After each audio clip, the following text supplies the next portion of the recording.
A'udzubillahi minasyaitonirrajim. Bismillahirrahmanirrahim. Robbi a'udzubika min hamazati sayatin wa a'udzubika robbi ayahdurun. Robbi shrahli sodri wa yassirli amri wahlul 'uqdatam min lisani yafqahu qawli. Assalamualaikum warahmatullahi wabarakatuh. Salam sejahtera untuk kita semua, para sahabat Dialog Positif, Ibu dan Bapak yang dirahmati oleh Allah. Alhamdulillah, malam hari ini kita berkumpul kembali di Dialog Positif untuk belajar sama-sama, membuka pikiran, membuka hati, sama-sama menyebarkan energi positif, sama-sama memberikan cahaya ilahiyah yang membuat semangat kita semakin baik lagi. Dan yang paling penting, semoga setiap malam kita mendapatkan kesadaran yang lebih dalam lagi. Alhamdulillah, tampaknya kalau boleh saya sedikit curhat gitu ya, ini the best Ramadan in my life gitulah kira-kira, karena luar biasa sekali Ibu dan Bapak, belum pernah hampir 1 bulan penuh acara seperti ini belum pernah saya lakukan gitu ya. Entah gimana Allah memberikan energi untuk ini semua selalu hadir, selalu ada, yang mudah-mudahan apa yang kita lakukan setiap malam ini selalu dan senantiasa ada manfaatnya. Begitu ya Ibu dan Bapak ya. Tanpa berpanjang lebar lagi, hari ini kita akan berbicara kesehatan reproduksi, yang tentu akan ada kaitannya sama sedikit review. Di awal Ibu Nurofiah berbicara tentang kesetaraan gender gitu. Yang tadi sore juga saya nonton lagi ulang dan luar biasa sekali. Tadi sore Ibu Nurofiah membuat presentasinya luar biasa. Dan kemarin kita sudah bicara tentang poligami gitu. Jadi tentang poligami tolong dipikirkan ulang. Motonya adalah monogami yang adil. Itu yang paling penting. Dan insya Allah hari ini kita akan berbicara tentang kesehatan reproduksi. Untuk lebih cepat lagi supaya tidak buang-buang waktu, kita persilahkan Ibu Nurofiah untuk menyampaikan. Silakan Ibu, udah bisa langsung share dan seterusnya udah bisa. Saya sudah bikin Ibu co-host di situ. Mangga Ibu, silakan. Terima kasih Kang Abu. Assalamualaikum warahmatullahi wabarakatuh. Waalaikumsalam warahmatullahi. Alhamdulillah wassalatu wassalamu ala Rasulillah wala haula wala quwwata illa billah. Teman-teman, Bapak Ibu yang saya hormati, alhamdulillah bisa jumpa lagi untuk ketiga kalinya ya Kang Abu. Ketiga kalinya. Dan jangan yang terakhir, Bu. Mudah-mudahan. Ya. Oke. Dan kali ini tentu saja masih nyambung ya dengan 2 materi sebelumnya. Kita akan fokus bicara tentang kesehatan reproduksi dalam perspektif Islam. Apakah presentasi saya sudah terlihat ya?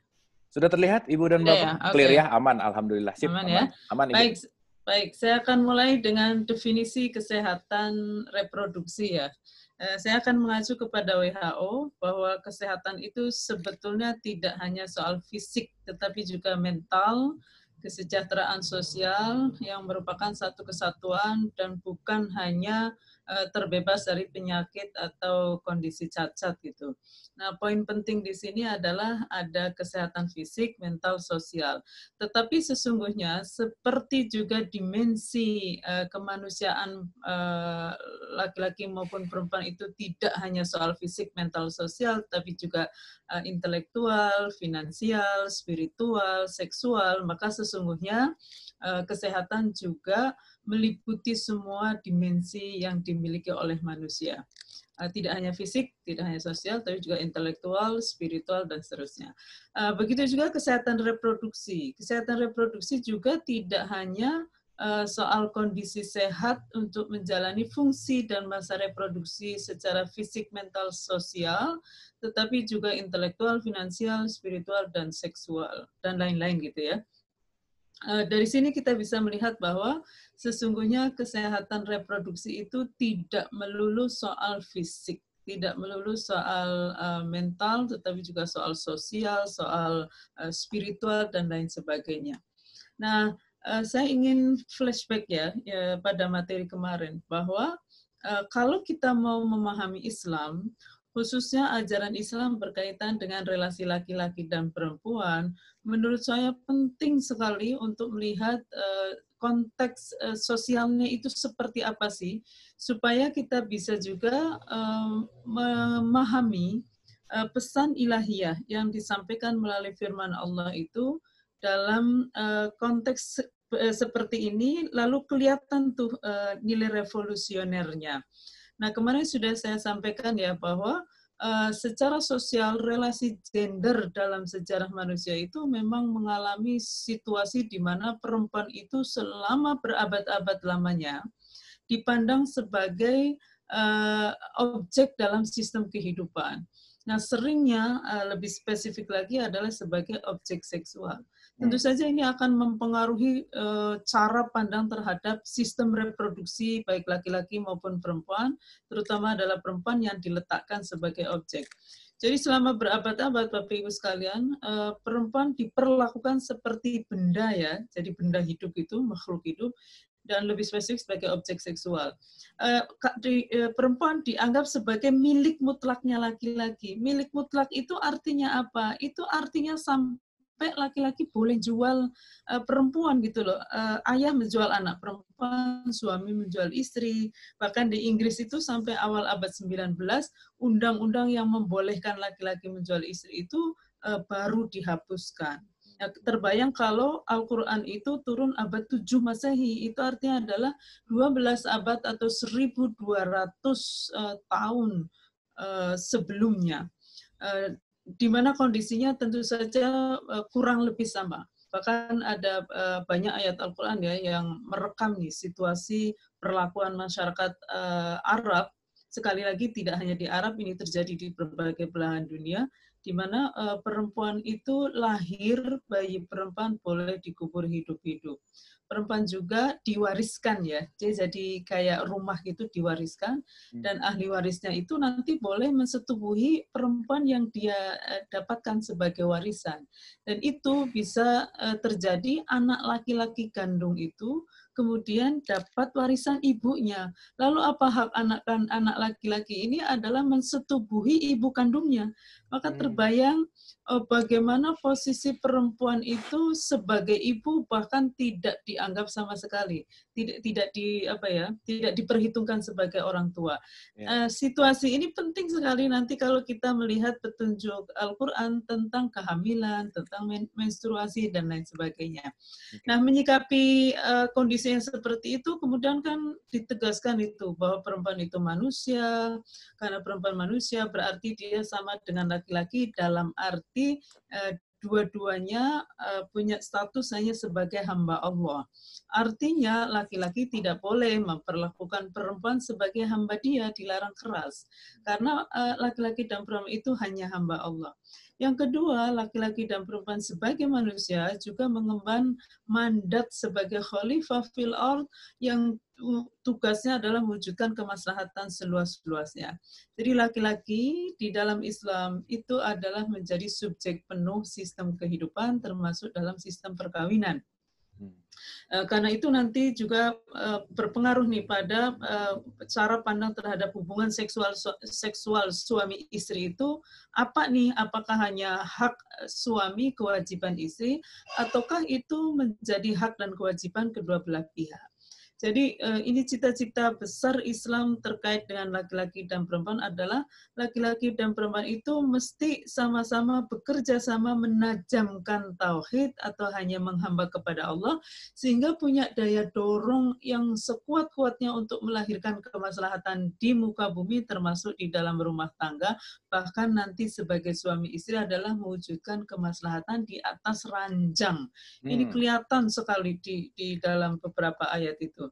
Nah, dari sini kita bisa memahami ya, dan juga mulai membangun kesadaran bahwa kesadaran diri sendiri maupun orang lain dalam konteks suami istri adalah suami mesti melihat diri sendiri dan istrinya. Istri mesti melihat diri sendiri dan suaminya itu tidak hanya sebagai makhluk fisik.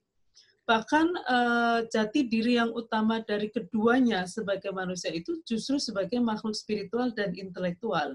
Mengapa? Karena fisik ini nanti akan mati gitu, akan begitu mati dia akan ditinggalkan. Yang masih terus hidup itu adalah dimensi spiritual dan intelektual laki-laki dan perempuan ini.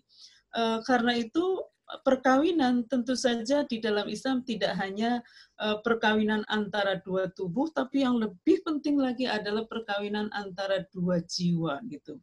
Kalau dalam surat An-Nisa ayat 1 itu dikatakan laki-laki dan perempuan itu berasal dari satu jiwa, nafsin wahidah, maka dalam perkawinan itu mesti dikelola sedemikian rupa sehingga dua tubuh ini menjadi satu jiwa lagi, yaitu jiwa yang hanya tunduk pada kemaslahatan gitu.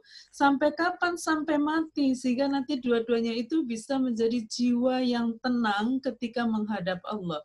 Ya ayyatuhan nafsul mutmainnah irji'i ila rabbiki radiyatan mardiyah. Jadi gimana caranya bisa mengelola perkawinan itu sebagai ini ya, perkawinan antara dua jiwa yang kemudian menyatu jadi satu jiwa, lalu menghadap kembali kepada Tuhan dengan tenang. Mengapa tenang? Karena mandat untuk mewujudkan kemaslahatan seluas-luasnya di muka bumi itu, termasuk dalam rumah tangga, termasuk di atas ranjang, bisa dilaksanakan dengan baik. Kita kalau pegang amanah lalu dipanggil sama yang memberi tugas, itu diberi tugas, lalu dipanggil oleh yang memberi tugas, pasti akan tenang kalau kita sudah menjalankan tugas dengan baik. Kira-kira begitu. Makanya Al-Quran juga menegaskan bahwa tujuan perkawinan di dalam Islam itu bukan untuk kepuasan seksual, bukan itu. Bahwa kepuasan seksual itu bisa menjadi cara, oke, tapi bahwa dia tujuan bukan. Karena tujuan yang utama adalah ketenangan jiwa. Nah, seperti saya katakan kemarin ya, semua hal yang bersifat fisik, bersifat duniawi, itu bisa bernilai spiritual, bisa banget.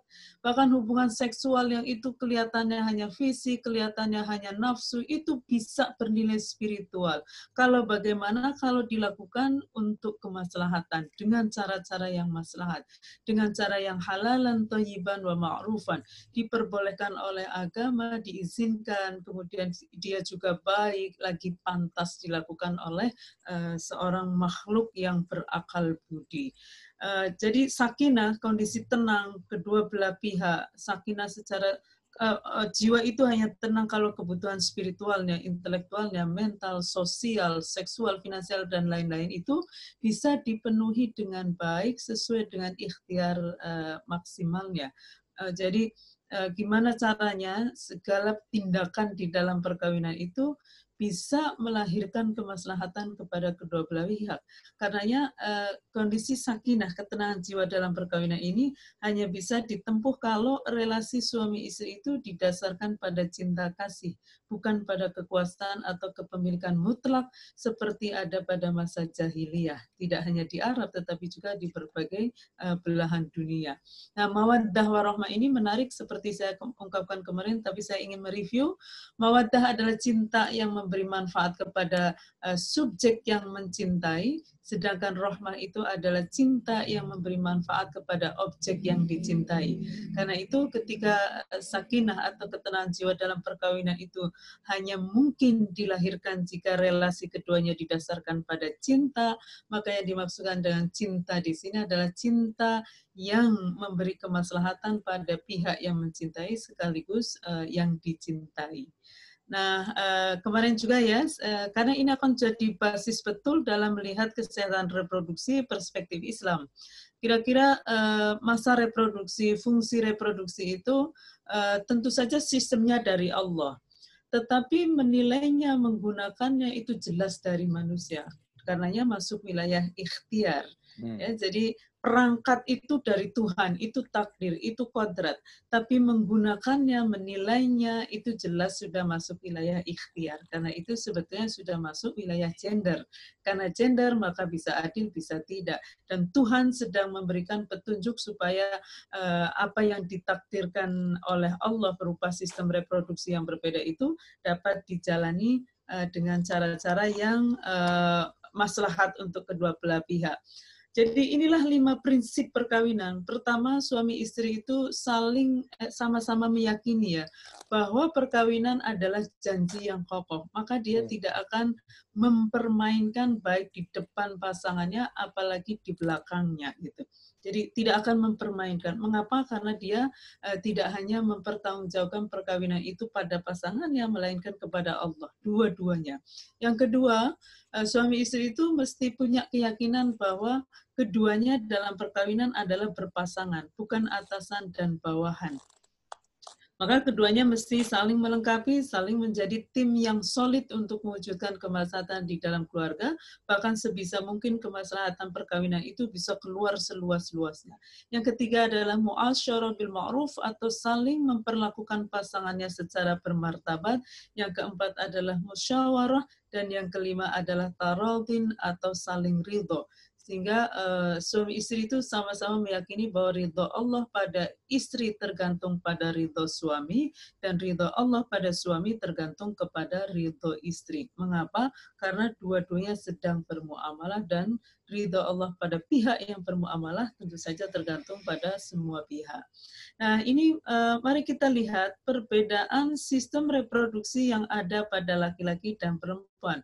Ini juga sangat penting sekali untuk dipahami dengan baik supaya kita tidak menjadikan laki-laki sebagai standar bagi perempuan.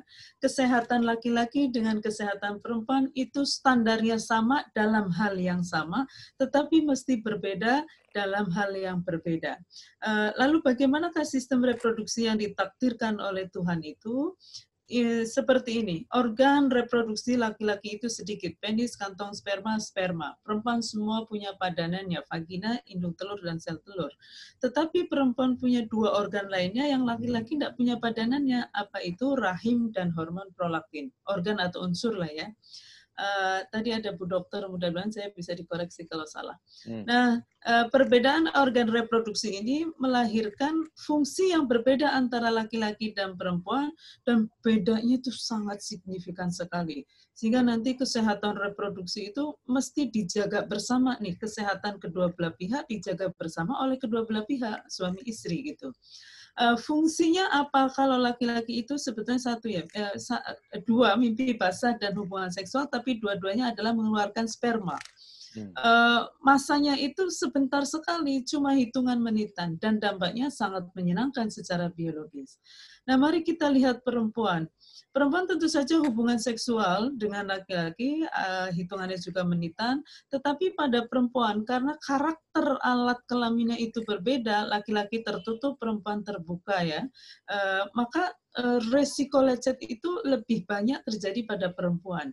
Karenanya hubungan seksual di samping bisa memberi kenikmatan pada perempuan, dia juga kalau tidak dilakukan dengan cara yang bermartabat, mu'asyarah bil ma'ruf, maka hubungan seksual itu bisa melahirkan kepedihan pada perempuan. Yang berikutnya adalah menstruasi. Laki-laki nggak mengalami nih. Dan ini berlangsung mingguan, kadang seminggu, kadang 2 minggu. Apakah sakit-sakit? Nanti saya jelaskan bagaimana petunjuk Islam tentang menstruasi. Tapi bahwa sakit, iya. Karena ada sel telur ya, yang keluar dari indung telur, kemudian kalau tidak bertemu sperma, dia akan luruh bersama dinding rahim. Maka darah menstruasi itu tidak hanya cair, tetapi juga gumpalan-gumpalan, kadang berwarna hitam gitu ya. Laki-laki itu nggak mengalami gitu loh. Dan ini bisa yang sakit sekali, ada yang sampai bed rest itu kalau setiap menstruasi. Tidak semuanya merasakan sakit, tapi bahwa itu bisa menimbulkan sakit, ya. Tapi nanti tergantung ini daya tahan tubuh perempuannya. Ada yang tidak mengalami sakit sama sekali, sangat biasa, bisa kegiatan seperti semula, ada begitu, tapi ada juga yang tidak. Lalu hamil itu bulanan loh, nggak cuma mingguan. Sampai 9 bulan, bayangkan Mas. Kang Marlo itu kalau naik kendaraan mabok ya, kan nggak enak itu, nggak nyaman kan? Betul, Bu. Nah, tapi kalau naik kendaraan, turun dari kendaraan, minum teh panas anget, sudah selesai. Nah, ini orang hamil itu bisa sepanjang usia kehamilan. Memang tidak sama. Ada yang tidak mabok sama sekali, ada. Ada yang mabok 3 bulan, ada yang sepanjang usia kehamilan. Mabok itu juga ada. Bayangkan loh, itu bulanan. Tentu saja ada bahagianya. Lalu melahirkan itu juga sakit sekali, jelas ya. Sakit sekali, dan itu bisa jam-jaman, bisa harian. Tapi di samping ada rasa sakit, juga ada rasa bahagia karena punya anak, misalnya gitu. Nifas juga sama. Nifas adalah normalisasi bentuk rahim, yang tadinya ada bayinya, lalu bayi keluar, dia kembali mengecil, katanya sih sekepal tangan ya, sebesar alpukat itu. Nah, proses normalisasi ini tentu saja ada darah, sel darah yang luruh, seperti menstruasi, tapi dia lebih besar lagi karena tadinya ada janin gitu. Dan itu bisa berlangsung kalau di dalam fikih itu sampai 60 hari. Berarti bisa mingguan, bisa bulanan. Menyusui bahkan tahunan loh. Menyusui juga ada sensasi biologis sakit karena ini kan sistem di dalam tubuh gitu ya. Ada yang Ya. lancar, ada yang tidak lancar, ada yang lancar tapi bayinya tidak bisa ketemu dan lain sebagainya. Maka prinsip dasar atau apa yang bisa kita pelajari dari tabel ini adalah laki-laki itu di dalam Islam nanti secara umum, terutama suami ini, mesti sensitif, mesti empati kepada perempuan karena mereka tidak mengalaminya.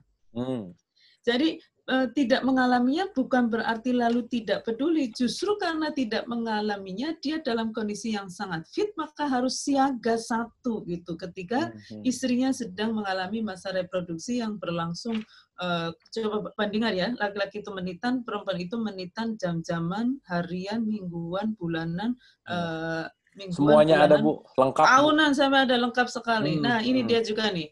Ini juga selaput darah. Ini banyak terjadi kesalahpahaman di masyarakat. Perempuan ini kan punya selaput darah ya, laki-laki tidak. Selaput darah itu bentuknya bermacam-macam. Ada yang lubang besar, tapi sebesar-besarnya lubang dalam selaput itu tentu saja kecil. Ada yang besar sedikit, ada yang kecil banyak gitu. Dan ada juga yang tidak punya lubang. Jadi ada perempuan yang dia selaput darahnya itu tidak berpori-pori, sehingga kalau menstruasi harus melakukan operasi gitu. Nah, selaput darah ini ada yang elastis, ada yang tidak, ada yang mudah robek, ada yang tidak, ada yang tipis, ada yang tebal. Dan selaput darah itu bisa robek tidak hanya karena hubungan seksual, ini yang banyak tidak diketahui oleh masyarakat.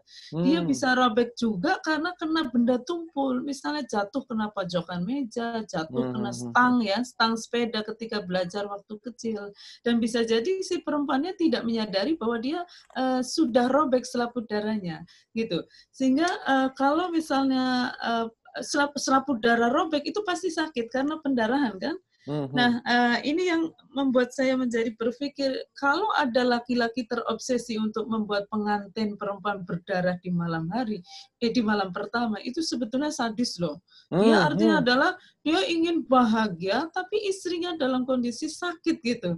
Maka mestinya suami istri yang baik ya, artinya pengantin ini mesti mencari waktu yang dua-duanya itu siap, kemudian dua-duanya itu, sehingga nanti si perempuan itu meskipun mengalami sakit, tapi bahagianya mesti melampaui rasa sakitnya gitu. Karenanya ini juga penting sekali ya, bahwa perempuan malam pertama tidak berdarah itu bisa karena selaput darahnya memang tebal, elastis, sehingga tidak cukup sekali hubungan seksual lalu robek. Bisa juga karena dulunya itu pernah robek, entah karena katanya juga silat itu bela diri, itu juga bisa, misalnya ketendang vaginanya, tendangannya kan tidak tendang biasa ya, itu tendang yang kuat sekali. Nah, itu juga katanya bisa menimbulkan selaput darah rusak gitu. Jadi tidak berdarah itu tidak selalu berarti sudah melakukan hubungan seksual sebelumnya.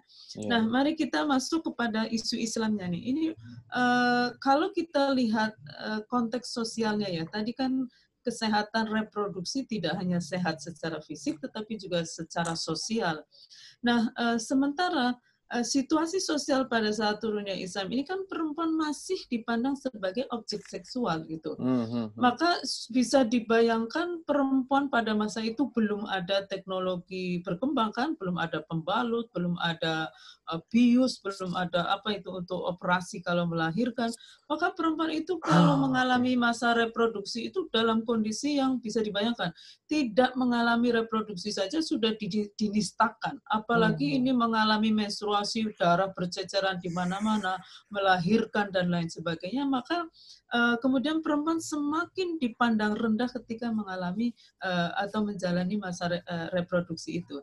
Nah, saya mau ini, ada sesuatu yang menarik, karena Al-Quran itu soal alat kelamin ya, kadang-kadang kita merasa tabu nih membicarakan alat kelamin, itu kan sangat private sekali, tetapi ternyata Al-Quran itu dulu itu pernah ada ungkapan Al-Quran itu porno gitu ya, kan agak ramai tuh. Iya pernah Bu, benar Bu. Masih ingat nggak? Gus Dur itu kan mengatakan Al-Quran porno itu sebetulnya dia sedang menyindir ya, menyindir kalau ngomongin alat kelamin itu disebut porno, maka konsekuensinya adalah itu sama saja ngatain Al-Quran porno. Iya, iya. Sebab Al-Quran itu 7 kali loh nyebut alat kelamin dan semuanya dalam konteks menjaganya. Jadi jagalah alat kelamin. Bahkan alat kelamin, ya, alat kelamin sendiri, alat kelamin orang lain, jangan dipermainkan. Kira-kira begitu. Nah, alat kelamin ini bahkan menjadi salah satu ciri menjaga alat kelamin ini. Menjadi salah satu ciri orang yang beriman, yang baik di mata Allah. Jadi ya, qad aflahal mu'minuna alladzina hum fi sholatihim khashi'un, itu kan ada walladzina hum li furujihim hafidun. Jadi orang beriman itu tandanya apa? Kalau dia bisa mengendalikan alat kelaminnya dengan baik. Ini menarik sekali. Karena kan ada kecenderungan orang yang beriman, orang yang soleh difahami justru istrinya makin banyak, itu kayak agak bertentangan nih dengan ini. Dia justru harus mengontrol alat kelaminnya dengan baik dan hanya menggunakannya untuk ini sesuatu secara dihalalkan oleh agama, oke ya, lalu baik dan pantas dilakukan oleh sebagai makhluk yang berakal budi. Karena itu ada 2 etika nih, pergaulan lawan jenis di dalam Islam, di dalam Al-Quran disebutkan. Satu adalah ghaddul basar, yang kedua adalah hifdzul furuj itu. Jadi mengendalikan cara pandang, bukan mata ya, bukan mata yang dikendalikan, tapi cara pandangnya. Maka yang disebut mengontrol cara pandang itu bukan dengan matanya lihat bumi terus, tidak. Tapi dengan mengontrol cara pandang. Gimana caranya? Jangan lihat lawan jenis hanya sebagai makhluk fisik, apalagi makhluk seksual. Pandanglah mereka sebagai makhluk yang berakal budi, makhluk spiritual dan makhluk intelektual, gitu kira-kira. Sehingga kalau kita bergaul sebagai makhluk intelektual akan semakin mencerdaskan. Kalau kita bergaul sebagai makhluk spiritual, maka pergaulan itu akan menghasilkan kemaslahatan yang seluas-luasnya. Nah, 2 etika ini. Jadi kalau kita mampu bergaul sebagai makhluk spiritual dan intelektual itu, pasti farji itu, alat kelamin pasti mudah dikendalikan. Tapi kalau kita hanya bergaul atau melihat lawan jenis itu sebagai makhluk fisik, apalagi makhluk seksual saja, maka kita hanya akan bergaul tidak lebih dari pejantan dan betina saja. Kira-kira begitu. Itu maka terjadi juga nih, Kang Marlo, pergeseran konsep kejantanan dan kesucian. Oke. Bu, sedikit, Bu. Ya? Maaf, Bu, sedikit aja. Silakan. Ini karena saya baru banget ngerti banget ketika saya sering banget baca surat 24 ayat 30-31 gitu ya. Itu kan juga ada kaitannya sama hijab dan seterusnya gitu ya.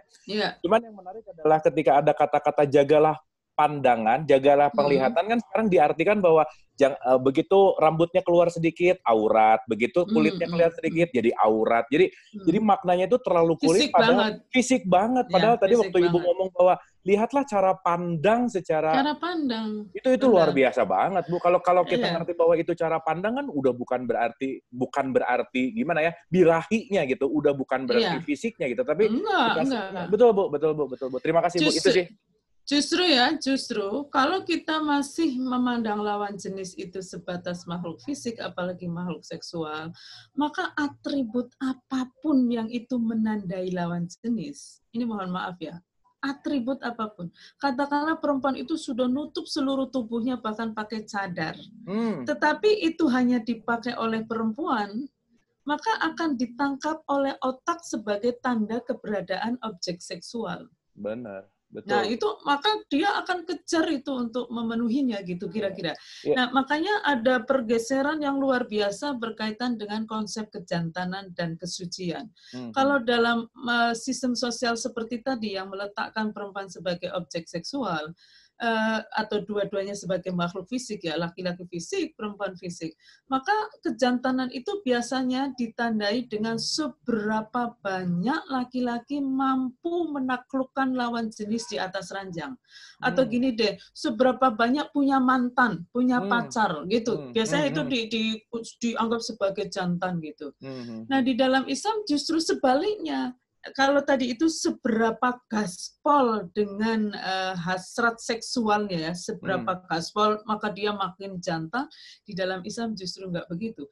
Semakin kuat menahan libido seks, dan hanya melampiaskannya secara halalan, thayyiban wa ma'rufan, maka semakin jantan dia. Oke.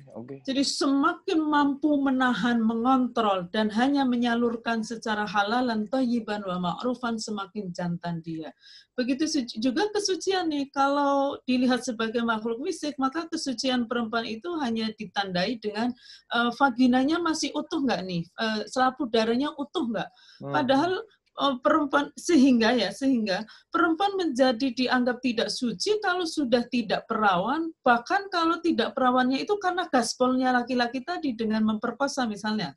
Jadi korban perkosaan dianggap tidak suci. Lah ini yang memperkosa kok tidak dianggap tidak suci gitu. Jadi ini nggak adil sama sekali.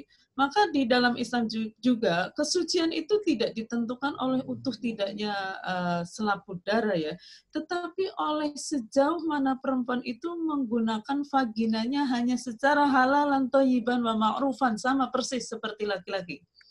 Jadi kejantanan laki-laki dan kesucian perempuan itu ditentukan oleh sejauh mana mereka bisa mengendalikan alat kelaminnya dan hanya menggunakannya, menyalurkannya secara halalan, diperbolehkan agama, lagi baik, thayyiban, lagi pantas, ma'rufan gitu. Dan itu akhirnya berlaku tidak, jantan dan suci itu tidak hanya berlaku sebelum menikah, tetapi juga sepanjang menikah. Tidak hanya ketika punya suami atau istri, tetapi juga ketika tidak punya.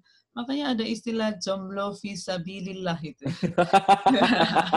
Itu adalah jomblo ya. Nggak apa-apa jomblo, tapi dia fisabilillah. Yang banyak jomblo akut, Bu. Baik. Jadi nggak usah kecil hati yang jomblo. Yang penting tetap fisabilillah. Oke. Suami istri juga begitu, mesti terus itu ya, berdua gimana caranya bisa halalan thayyiban wa ma'rufan.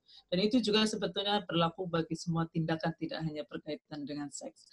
Nah, mari kita preteli satu persatu ya tentang menstruasi ini. Ini menarik sekali. Mengapa menarik? Seperti saya katakan tadi, ini ayat turun abad 7 Masehi. Belum ada pembalut, belum ada apa-apa lah. Kemudian perempuan itu sedang diperlakukan sebagai objek seksual. Sehingga ada dua tradisi yang ditemukan di kalangan masyarakat Arab. Satu, tetap hubungan seksual dengan perempuan yang sedang menstruasi.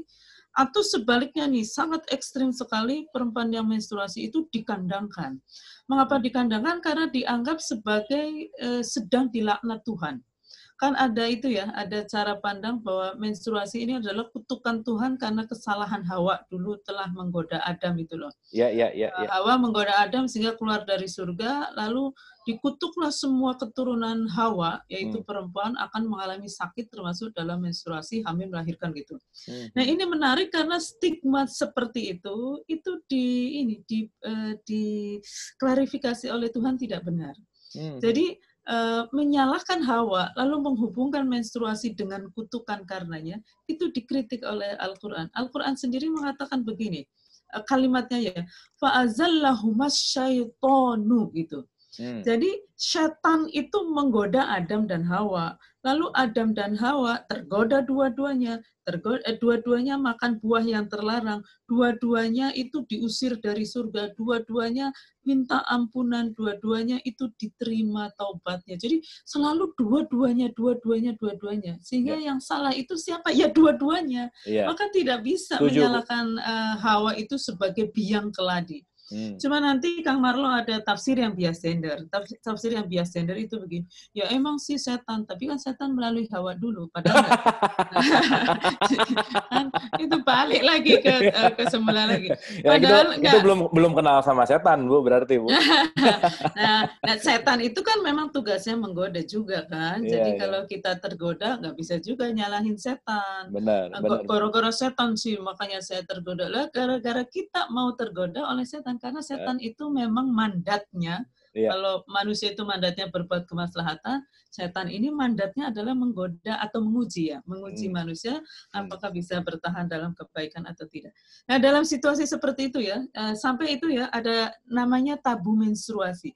Tabu menstruasi itu perempuan yang menstruasi dikandangin gitu ya, nggak boleh bareng keluarganya. dia nggak boleh makan dengan piring yang sama, minum dengan gelas yang sama, mandi di kamar mandi yang sama, nggak boleh. Pokoknya dia harus diasingkan karena dia menginjak bumi secara langsung pun bisa, ini mitosnya ya, bisa membuat tanah yang subur jadi gersang. Dan siapapun yang melihat matanya langsung gitu, perempuan yang sedang menstruasi, itu akan celaka, begitu mitosnya. Maka kemudian adalah itu katanya sejarah make up itu, ada eyeshadow, ada alis dan lain sebagainya, lipstick termasuk, itu awalnya katanya ya, itu adalah penanda perempuan sedang menstruasi supaya orang itu tidak tergerak untuk melihat matanya gitu. Jadi diberi. Lalu juga cadar itu juga ada sejarah itu. Jadi perempuan kelas tinggi itu supaya bisa tetap keluar tapi tidak menimbulkan celaka adalah ditutup matanya. Termasuk sandal katanya juga ada sejarah itu supaya tidak nginjak langsung bumi sehingga tidak menimbulkan kegerisangan. Tentu saja ini adalah mitos-mitos yang tidak benar, tetapi bahwa perempuan sudahlah sakit mengalami menstruasi diperlakukan seperti itu makin sakit, kira-kira begitu. Nah, dalam konteks itu ayat ini datang, Kang Marlo. Wa yas'alunaka 'anil mahid, mereka bertanya padamu tentang menstruasi. Qul huwa adza, katakan bahwa menstruasi itu adalah sesuatu yang bisa menimbulkan rasa sakit. Jadi bukan kotor, ini banyak sekali yang mengartikan kotor. Iya benar, Bu. Banyak kan yang artinya, bahkan saya ingat itu. Ini di sini aja ya Bu ya, saya bacain ini tafsir yang dari Kemenag nih ya. Di sini kalimatnya begini. Mereka bertanya kepadamu tentang haid, katakanlah haid itu adalah suatu kotoran. Jelas nih kalimatnya. Nah, itu. Saya ingat tuh dulu waktu mondok itu kalau lagi menstruasi, mau nyebut menstruasi itu kan dianggap tabu ya. Lalu lagi kotoran gitu, lagi kotoran. Jadi gimana itu perempuan akan sangat berbeda sekali. Ada dari mana ada itu bisa diartikan sesuatu yang menimbulkan rasa sakit atau menyakitkan. Itu dari ayat lain juga ada nih. Qaulun ma'rufu wa maghfiratun khairum min shadaqati yatba'uha adza. Jadi ayat itu mengatakan begini. Ucapan yang sopan, yang baik, dan pengampunan, pemaafan, itu lebih baik daripada sedekah, kita ngasih sesuatu pada orang, yatba'uha ada, tapi disertai dengan sikap yang menyakitkan.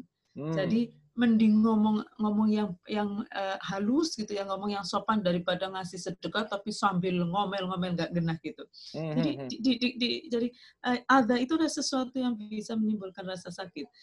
Karenanya ini sebetulnya kalau dalam pandangan saya ya, Islam sedang mengajarkan cara pandang, mengubah cara pandang yang menistakan pada perempuan yang menstruasi menjadi cara pandang yang empatik, bahwa perempuan yang sedang menstruasi itu adalah perempuan yang sedang mengalami rasa sakit loh gitu. Jadi maka bantu gitu, jangan malah menistakan, malah mengucilkan, malah gitu. Itu sedang mengalami rasa sakit, jangan diperlakukan dengan sikap yang lebih menyakitkan lagi.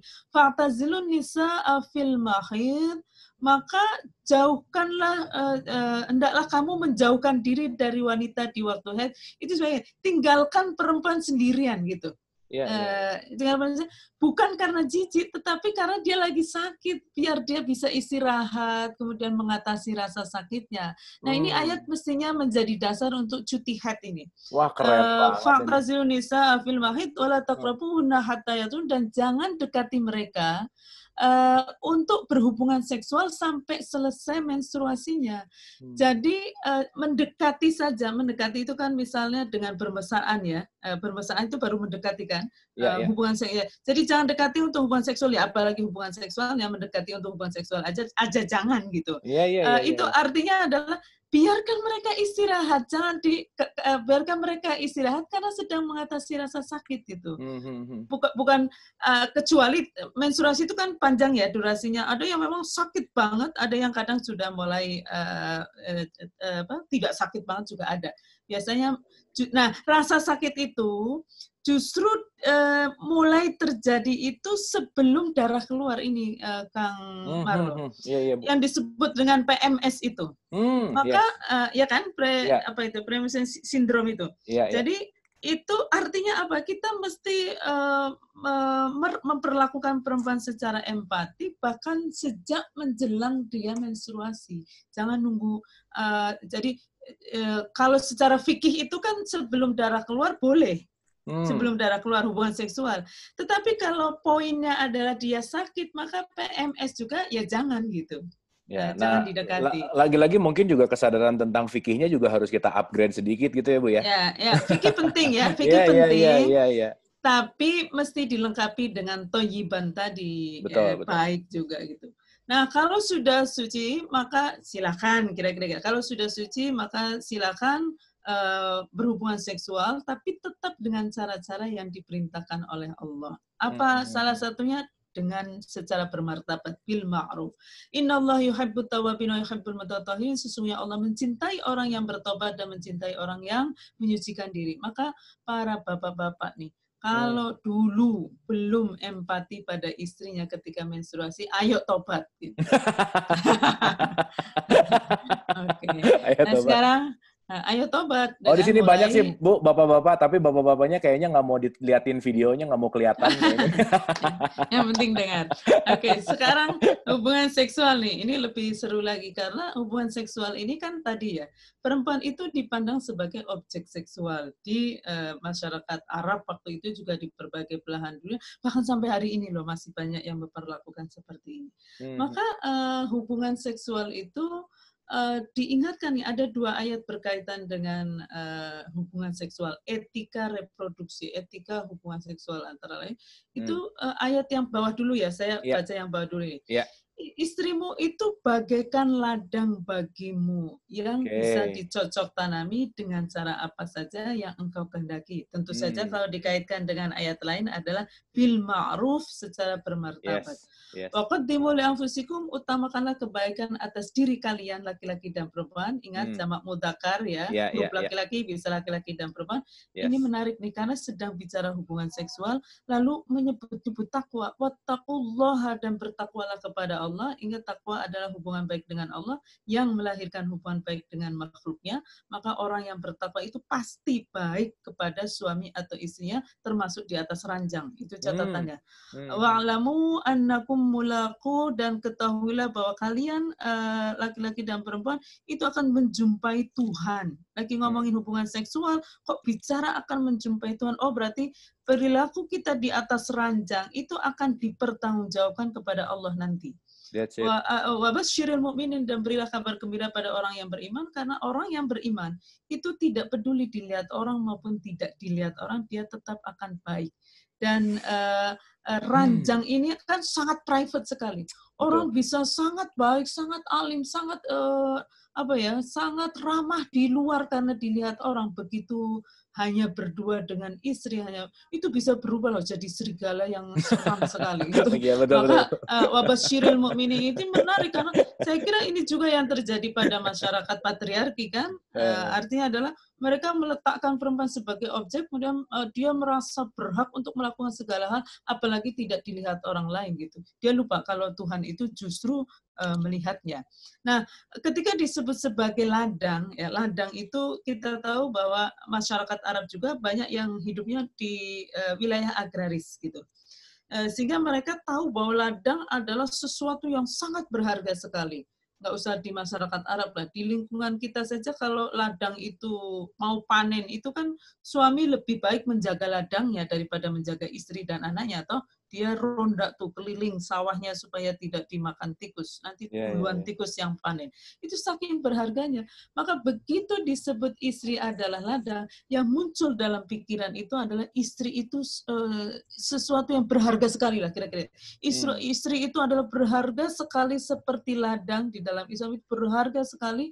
Ladang itu perlu pupuk, perlu air, maka istri juga mesti dipenuhi gizinya dengan baik, dijaga supaya tidak kena hama, penyakit, dan lain sebagainya.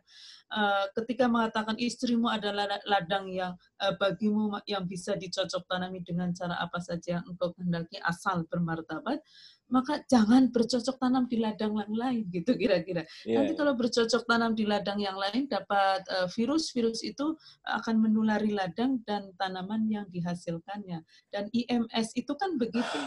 IMS ya, infeksi menular seksual itu tidak harus si perempuannya itu juga berhubungan seksual di luar sana. Perempuannya baik banget, istrinya misalnya istri yang sangat solehah sekali, tapi mohon maaf ya, suaminya itu tergelincir sekali saja lah, kok sekali-sekalinya itu dapat virus, nah, dia bisa menularkan pada istri dan anaknya gitu. Maka ketika diibaratkan sebagai ladang itu ada spirit perlindungan atas fungsi reproduksi, alat reproduksi perempuan dengan sangat kuat sekali. Nah, mari kita lihat yang kedua. Nah, yang kedua ini mengatakan bahwa hunna libasul lakum wa antum libasul lahun. Mereka istrimu itu bagaikan pakaian bagimu dan kamu juga bagaikan pakaian bagi mereka. Tapi jangan disalahartikan lalu kan seperti pakaian itu kalau sudah lama harus ganti yang baru, tidak begitu. Tetapi bahwa pakaian itu adalah itu baju, Bu, kan ini pakaian, itu baju, Bu, kan itu beda. Beda ya, oke. Jadi nggak boleh diartikan seperti itu ya nanti. Karena yang tadi juga ketika diibaratkan sebagai ladang itu di tangan kita yang tidak di tangan orang yang kesadaran kemanusiaan perempuannya masih level terendah. Melihat perempuan sebagai objek, itu ayat ladang bisa dia salah gunakan sebagai legitimasi untuk melakukan eksploitasi seksual pada istri. Istri seperti ladang, nggak ada ladang yang lari kalau mau dicocok tanami oleh pemiliknya. Begitu juga dengan istri tidak boleh menolaknya. Nah, itu tentu saja sangat bertentangan dengan spirit perlindungan yang mau dibawa oleh ayat ini. Begitu juga dengan pakaian. Apa arti pakaian? Ketika disebut pakaian, itu artinya dalam hubungan seksual. Pakaian itu kan berfungsi sebagai pelindung. Maka laki-laki dan perempuan itu mesti saling melindungi satu sama lain ketika berhubungan seksual. Untuk apa? Tidak menularkan penyakit, misalnya. Masing-masing jaga diri untuk tidak dapat IMS dan masing-masing kemudian bisa menjaga pasangannya. Yang kedua, pakaian itu menenteramkan, kan memperindah, membuat nyaman. Maka itulah ketika disebut pakaian, maka dua-duanya mesti melakukan hubungan seksual dengan cara-cara sebagaimana fungsi ya. Cek 1 2.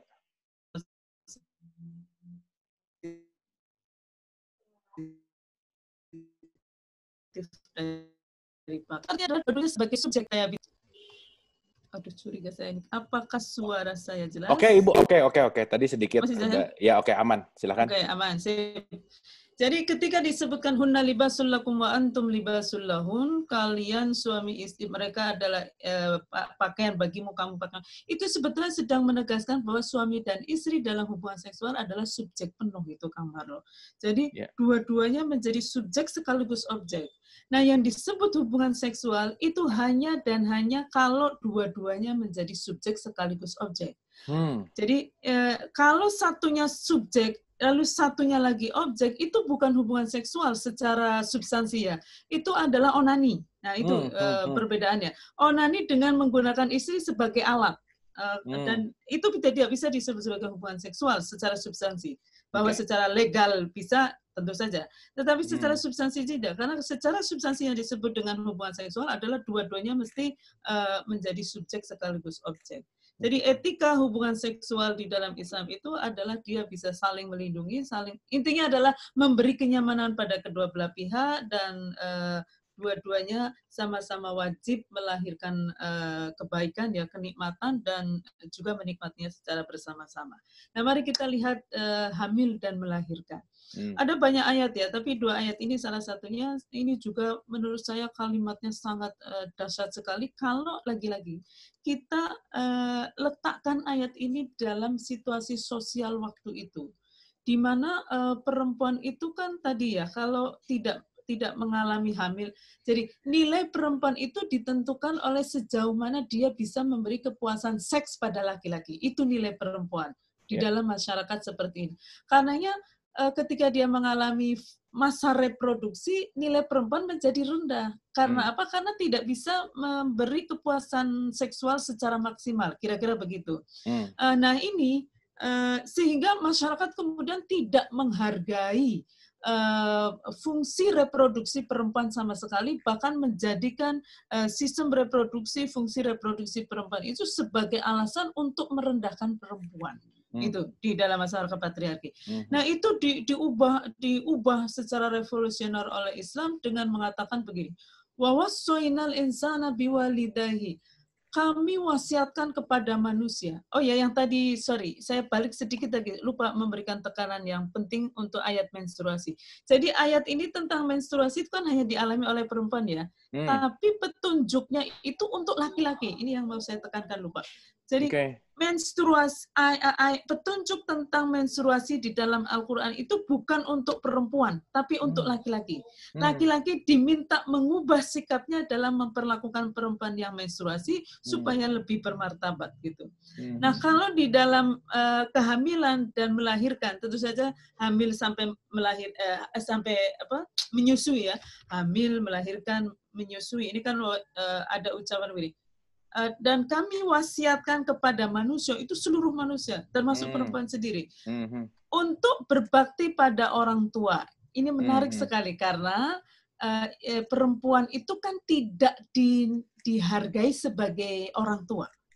Jadi perempuan dalam sistem patriarki itu tidak dihargai sebagai orang tua, tidak dihormati, sedangkan yang dihormati adalah ayahnya gitu. Mengapa? Karena anak laki-laki itu bisa mensetubuhi ibunya kalau dia mendapatkan ibu sebagai warisan dari bapaknya gitu. Maka ini dahsyat sekali ketika mengatakan kami wasiatkan kepada seluruh manusia, itu manusia lintas zaman dan lintas tempat ini, biwalidayhi, untuk berbakti kepada dua orang tua. Jadi jadi ada pesan sosial, ibumu juga orang tuamu. Gitu. Itu penekanannya dua-duanya tuh maksudnya itu ya? Iya. Coba perhatikan sebabnya nih. Kan ada wasiat untuk berbakti pada dua orang tua kan, ayah ibu. Lihat kalimat berikutnya. Hamalathu ummuhu wahnan ala wahnin. Itu semua perempuan. Karena dia, ibu kan, hamil dalam, coba, hamalathu ummuhu. Karena ibunya hamil dalam situasi yang wahnan ala wahnin, payah di atas payah. Wa fisaluhu fi amaini, kemudian menyusui dalam 2 tahun, menyapihnya. Jadi coba, ini ada pesan untuk berbakti pada dua orang tua, tapi sebabnya kok hanya ibu, gitu. Kenapa hanya ibu? Oh, rupa ini baru bisa dipahami kalau kita lihat konteks sosialnya, di mana ibu itu tidak dihargai, tidak dianggap sebagai orang tua. Oke. Bu, sedikit Bu, mumpung ingat, maaf Bu. Tadi kan yang kalimat tentang menstruasi itu untuk laki-laki. Apakah itu ada kalimat yang menyatakan untuk maskulin atau feminin gitu maksudnya? Itu loh, fa'tazilun nisa'a fil mahid, maka tinggalkan perempuan ketika menstruasi. Siapa yang disuruh meninggalkan, memberi waktu untuk istirahat? Kan laki-laki. Yes. Oke Bu. Wala taqrabuhunna, dan jangan dekati mereka untuk hubungan seksual. Siapa yang sedang dilarang? Laki-laki lagi. Yes. Wah, ini penting itu untuk penting untuk di woro-woro nih Bu. Bagus banget sebenarnya ini ayatnya, luar biasa. Oke. Semua ayat bagus, Kang Marlo. Ya enggak, maksudnya ini di konteks ini gitu Bu maksudnya. Oke, siap. Oke.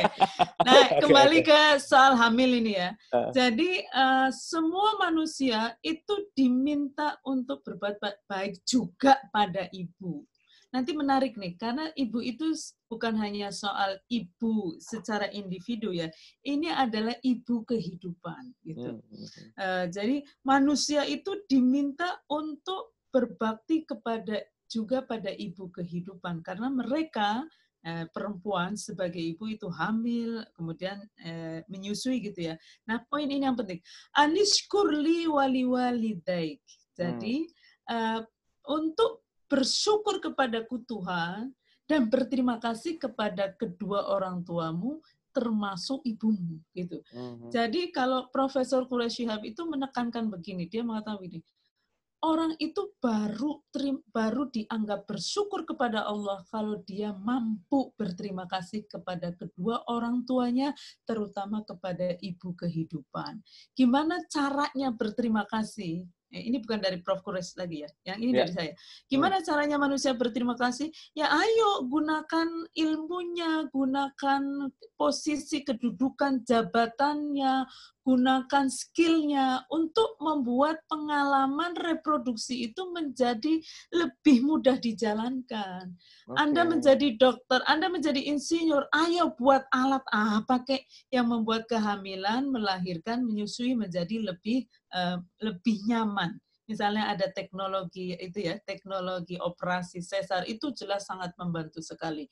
Juga misalnya punya kedudukan di manusia kok punya jabatan. Ya ayo bikin kebijakan yang membuat perempuan atau ibu kehidupan ini menjalani masa reproduksinya dengan lebih nyaman. Beri kebijakan. Anda menjadi direktur kereta api lah atau apa ya, berilah itu aturan di mana ibu hamil itu boleh duduk di mana saja. Misalnya diberi kartu atau apa gitu ya. Itu cara berterima kasih kepada ibu kehidupan gitu. Jadi kan ini luar biasa sekali di mana Al-Qur'an mengubah cara pandang terhadap kehamilan dan melahirkan sebagai sesuatu yang sangat mulia dan sebagai syarat orang itu berterima kasih, bersyukur kepada Allah kalau mampu bersyukur kepada kedua orang tuanya terutama kepada ibu kehidupan gitu. Nah, dan kalimatnya ini sekali loh, wawasainal insan itu artinya wasiat itu sesuatu yang sangat kuat sekali. Nah, menyusui juga begitu. Nah, saya mau cerita nih. Di masyarakat Arab itu ada tradisi menyusukan kepada perempuan lain. Jadi ibu melahirkan, lalu suaminya itu bisa yang secara sepihak memutuskan bayinya disusukan saja pada perempuan lain yang lebih subur supaya apa? Supaya berkualitas. Dan ibu ini kan tidak berdaya, ibu ya. Makanya kalimat walwalidatu, pilihan kata walwalidatu, perempuan yang melahirkan. Coba, itu keren sekali. Perempuan yang melahirkan itu biarkan menyusui anaknya itu sampai penuh 2 tahun kalau dia menginginkannya. Itu artinya adalah, wahai para suami, jangan kalian ambil keputusan sepihak memisahkan bayi dari ibunya ketika ibunya ingin menyusui anaknya sampai 2 tahun. Jadi kalimat wal-walidat itu keren sekali. Jadi perempuan, karena nanti ini kan ada perempuan yang melahirkan, ada perempuan yang menyusui. Nah ini sedang ditegaskan bahwa perempuan yang melahirkan, yaitu ibu kandungnya, biarkan dia menyusui sampai 2 tahun kalau dia ingin menghendaki untuk menyusui, menyempurnakan susuannya sampai 2 tahun. Ini pun tidak berarti begini ya, kadang-kadang difahami secara memberatkan nih. Ibu yang baik itu adalah ibu yang menyusui anaknya 2 tahun gitu. Jadi kayak kewajiban gitu. Padahal ini sedang memberi hak kepada si ibu untuk menyusui, jangan dipisahkan dari anaknya. Apalagi kalau perceraian kan sering terjadi begitu ya. Lalu disebutkan ini, wa 'alal mauludi lahu rizquhunna wa kiswatuhunna bil ma'ruf. Nah, bapaknya ya, si bapak bayi itu punya kewajiban untuk menafkahi lah, memastikan kan ini si ibu sedang payah baru saja hamil lalu melahirkan. Jadi melahirkan itu memang dia titik akhir dari kehamilan, tapi dia adalah titik awal dari proses menyusui yang panjang itu. Maka ini perlu banget dukungan sekitar ya. Kalau tidak nanti kan lelahnya itu berkesinambungan. Kalau sudah ada bayi, tidak ada yang membantu, ibu itu bisa yang harus siaga 1 24 jam. Dia itu harus siaga 1 kalau anaknya ingin menyusu.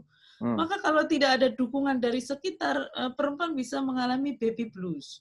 Baby blues itu apa ya, depresi karena dia, coba bayangkan, ada yang sharing begini. Dia itu benar-benar sendirian ya. Jadi dia anak pertama lalu suaminya bekerja. Selama bekerja dia sendirian bersama anak. Itu yang dia anaknya tidur lalu dia keramas lah. Ini merasa sudah kotor gitu lah. Nah, di tengah-tengah dia keramas, bayinya nangis. Dia bingung apakah harus melanjutkan keramas sehingga bayinya itu terus menangis menjerit-jerit, ataukah dia berhenti keramas tapi belum selesai, gimana ini Anda sebut. Orang itu bisa mengalami situasi seperti itu. Juga ya misalnya, mohon maaf ini, ketika BAB ini, makanya kebijakan ini penting sekali untuk mempertimbangkan ini. Ternyata banyak loh ibu-ibu yang dia kan harus bareng anaknya ya, menggendong bayi. Kalau ada toilet umum, apalagi kalau jongkok, ini ibu-ibu itu bisa yang harus BAB sambil mangku anaknya gitu. Ini kan nggak terbayang sama laki-laki yang begini ini. Sementara pengambil kebijakan biasanya laki-laki. Makanya sekarang sudah mulai ada toilet yang ramah itu. Jadi ada tempat untuk bayi dan seterusnya. Nah, ini contoh saja ya, ada problem seperti itu. Walal maudi rizquhunna wa kiswatuhunna bil ma'ruf la tukallafu nafsun illa wus'aha. Jadi la tudorro, ini etikanya nih, la tudorro walidatun biwaladiha wala mauludun lahu biwaladihi walal warisi mithlu dzalik. Jadi 3 pihak ini, ayah bayi, ibu bayi, dan bayi, itu tidak boleh saling merepotkan satu sama lain. Jadi tidak boleh atas nama bayi lalu ibu dipaksa untuk menyusui padahal dia dalam kondisi tidak mampu, lelah, dan lain sebagainya. Tidak boleh juga untuk kepentingan ibu lalu bayi dikalahkan dan seterusnya. Intinya 3 pihak ini mesti gimana caranya bisa membangun relasi yang saling saling tidak memberatkan. Nah, apabila keduanya ingin menyapih, ya keduanya ingin menyapih nih. Sebelum 2 tahun, maka dengan kerelaan keduanya dan permusyawaratan, jadi mereka boleh nyapi, boleh juga menyusukan pada pihak lain gitu ya. Itu dengan syarat dua-duanya rela. Kalau di ulama fikih itu banyak yang menekankan begini. Ini berarti bahwa suami itu tidak boleh secara sepihak memutuskan untuk disusukan pada perempuan lain dan bahwa perempuan itu mesti diajak serta untuk memutuskan gitu. Coba bayangkan loh, ini abad 7 Masehi perempuan itu disuruh diajak memutuskan apakah mau menyusui langsung ataukah disusukan pada orang lain, mau menyusui sampai 2 tahun ataukah mau disapi di tengah jalan. Itu kan luar biasa ini, memberi ruang kepada perempuan sebagai subjek untuk ikut memutuskan gitu. Dan seterusnya ya. Baik, sekarang kita pada kontrasepsi nih. Sampai sini saja ya. Kontrasepsi mau juga? Boleh Ibu, boleh ya? Masih ada waktu. Jadi gini, kontrasepsi ini kan banyak diperdebatkan ya. Apakah kontrasepsi ini bisa berarti membunuh janin atau tidak gitu? Ya. Karena kan dengan kontrasepsi itu lalu kehamilan tidak terjadi. Nah, sebetulnya kontrasepsi itu kan, jadi prinsip dasarnya begini, sel telur dan sperma ketemu, itu terjadilah konsepsi atau kehamilan. Nah, kontrasepsi itu adalah mencegah sperma untuk bertemu sel telur. Maka belum terjadi apa-apa. Belum terjadi kehidupan, belum terjadi janin, belum terjadi apa-apa. Makanya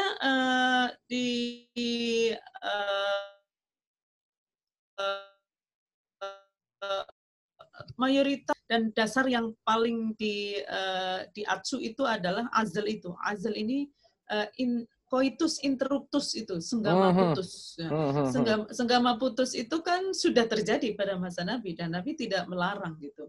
Maka ini beberapa pendapat dari mazhab Syafi'i mengatakan boleh ya, tapi tidak etis karena manfaat sperma tidak difungsikan. Tetapi kan kalau manfaat sperma difungsikan semua nanti dunia ini penuh sekali ya. Soalnya penuh mungkin sekali. Waktu itu Syafi'i ngomongnya orang belum banyak kali ya Bu ya. Oh, bisa jadi. Belum banyak. Kalau sekarang penuh sekali. Sekarang penuh.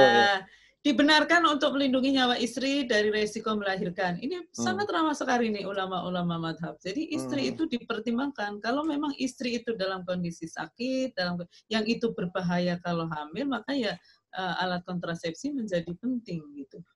Menjadi boleh dibenarkan untuk melindungi nyawa istri dan menghindari beban yang berlebih. Bahkan alasan ekonomi itu boleh loh.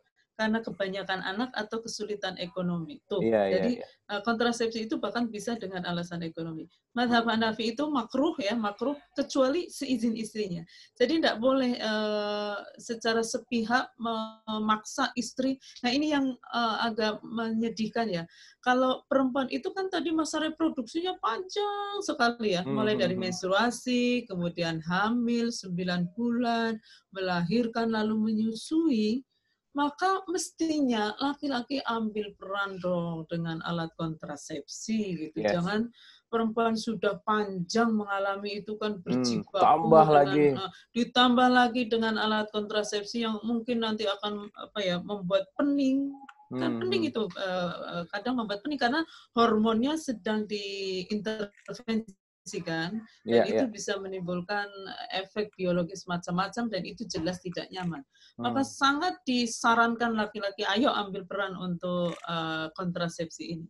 Misalnya dengan kondom atau apa istilahnya vasektomi kalau laki-laki. Cuma vasektomi ini ada alasan khusus nanti. Mazhab Hanafi seperti itu, jadi harus izin istrinya karena hubungan seksual yang berakhir dengan ejakulasi adalah penyebab terjadinya pembuahan dan perempuan memiliki hak untuk melahirkan anak-anaknya. Jadi tidak bisa secara sepihak perempuan diminta untuk untuk pakai alat kontrasepsi. Azal mengakibatkan tidak terjadi kehamilan dan kelahiran anak. Mazhab Maliki, seorang laki-laki tidak punya hak untuk melakukan azal dengan istrinya tanpa persetujuan istrinya. Ini sangat keren sekali loh pendapat ulama mazhab. Jadi semuanya itu punya nada sama bahwa kenikmatan seksual juga hak istri, sehingga suami tidak bisa secara sepihak kemudian melakukan azal gitu. Mazhab Hanafi, azal tanpa alasan adalah makruh tetapi tidak haram. Azal tidak boleh dilakukan tanpa persetujuan perempuan. Tuh semuanya mengatakan begitu. Jadi kalau azal itu menjadi dasar ya untuk melakukan kontrasepsi, maka begitu juga kontrasepsi, izin dari si istri itu menjadi sangat penting sekali. Dan sebisa mungkin kalau dalam pandangan saya ya, karena masa reproduksi perempuan sudah panjang sekali, ya ayo laki-laki ambil bagian dengan dengan kontrasepsi itu. Nah sekarang soal aborsi. Ini juga terakhir tuh aborsi. Aborsi juga sebetulnya ada berbagai cara pandang ya. Tetapi yang paling dijadikan dasar kan ini, proses terjadinya penciptaan manusia. Nanti itu sejak kapan sih kehidupan manusia dimulai itu berbeda-beda. Nah itu nanti mempengaruhi pandangan tentang aborsi. Dan sesungguhnya kami telah menciptakan manusia dari suatu saripati, dari tanah, kemudian kami jadikan saripati itu air mani yang disimpan dalam tempat yang kokoh rahim. Jadi nutfah yang disebut nutfah itu beda dengan mani. Kalau nutfah itu mani yang sudah berkembang karena sudah bertemu sel telur. Kalau mani itu kan baru laki-laki itu. Kalau nutfah itu sudah laki-laki dan perempuan. Kemudian air mani, nutfah itu kami jadikan segumpal darah 40 hari kan gitu. 40 hari. Lalu segumpal darah itu jadi segumpal daging, lalu daging itu dibungkus dengan tulang belulang, lalu tulang belulang itu kami bungkus dengan daging, kemudian kami jadikan dia makhluk yang berbentuk. Jadi tsumma ansha'nahu khalqan akhar. Kalau di ayat-ayat itu wa nafakhtu fihi mir ruhi. Jadi ada ruh Tuhan yang ditiupkan, maka jadilah manusia itu hidup gitu. Nah ini kemudian kapan kehidupan itu dimulai? Ada yang mengatakan ini yang pendapat yang paling ketat sekali itu adalah dimulai sejak bertemunya sperma dengan sel telur. Itu sudah disebut kehidupan manusia. Ada yang 40 hari nih segumpal darah, ada yang 8 hari segumpal daging, ada yang 120 hari ketika ruh ditiupkan baru dimulai kehidupan. Nah ini yang kemudian menyebabkan para ulama berbeda pandangan tentang aborsi. Ada mazhab Hanafi misalnya dibolehkan sebelum nafkhir ruh atau sebelum 120 hari. Mazhab Maliki ini yang paling ketat ya, tidak boleh sejak pembuahan. Mazhab Hambali boleh sebelum 40 hari. Mazhab Syafi'i ada yang bilang boleh sebelum 80 hari, ada yang boleh sampai 120 hari. Tetapi ini semua kalau ulama mazhab itu sedang bicara dalam konteks suami istri. Jadi bukan di luar ya. Kalau di luar itu perkara lain. Tetapi di dalam perkawinan itu para ulama punya pendapat seperti ini. Tetapi juga di dalam hukum itu motif dan cara aborsi juga berpengaruh pada hukumnya.